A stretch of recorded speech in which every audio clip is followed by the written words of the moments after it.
Hi guys, Dan Cooper here from Pro Tools Expert, and I've got myself a copy of UVI's new UVX80 Synth library, and this has been based upon a mid-1980s synthesizer made by a popular Japanese synth manufacturer.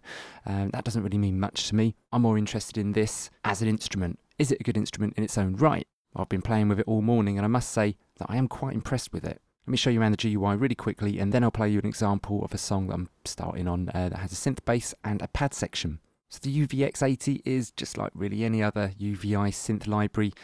What I mean by that is it's really quite easy to use and navigate. Main window here, we've got the filters, layers, the oscillators. Got two of them here. Can engage both of them, you know, all basic sort of synth stuff. Across to the edit window. Now, it's got portamento at the top here. I quite like this, as you can adjust the depth. So where the glide will start and then go into with the time.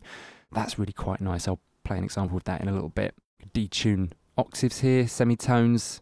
Mod wheel's quite cool. We've got three effects that we can load in. We've got vibrato, tremolo, filter, and this stereo section. Now this is monophonic synth, so UVI have worked some magic like they've done in other monophonic keyboard instruments that they've released, such as Mellow, which is also mono. They've added this stereo-ness section, so that's quite nice. Across the mod page, we've got the step modulator at the top here, LFO modulator, effects section next.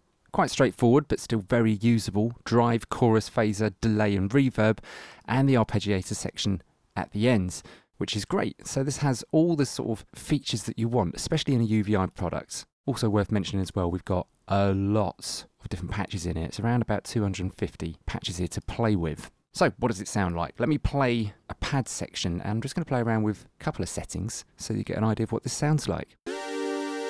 So I'll go over the oscillators. You can change the character quite drastically here.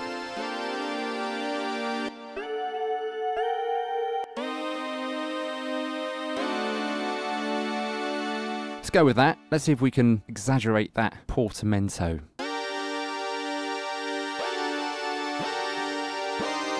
It's nice. So it sounds like an octave down.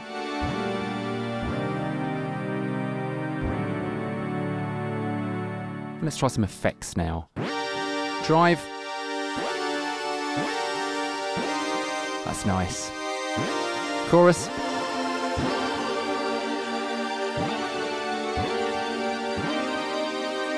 Let's hear that sound in the context of a mix, and the bass as well was put together with the UVX80.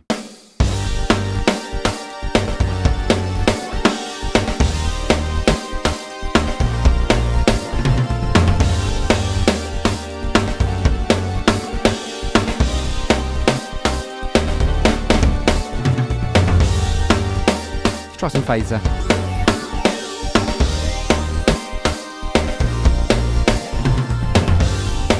Increase the reverb.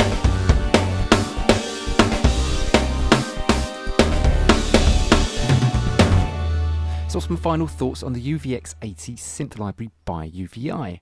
Well, as I said at the beginning, I don't really care for the emulation side of this, but I do like this as just a different flavoured synth instrument. Got quite a few of UVI's synths, and it took me about 3 minutes to get used to it, really, because of that familiarity that you kind of get with these UVI synth libraries. You just get straight to the meat and potatoes, which is the sound of the synths, and it's so quick and easy just to change the colours of the synths and shape things to sort of how you want and for the style of music that you're working on. For more information about the UVX80, do check out the UVI website. This is quite an inexpensive synth, sub $100, that's all I'll say. And I think it's worth every single penny. Really great value. I'm Dan Cooper from Pro Tools Expert, and I'll catch you next time.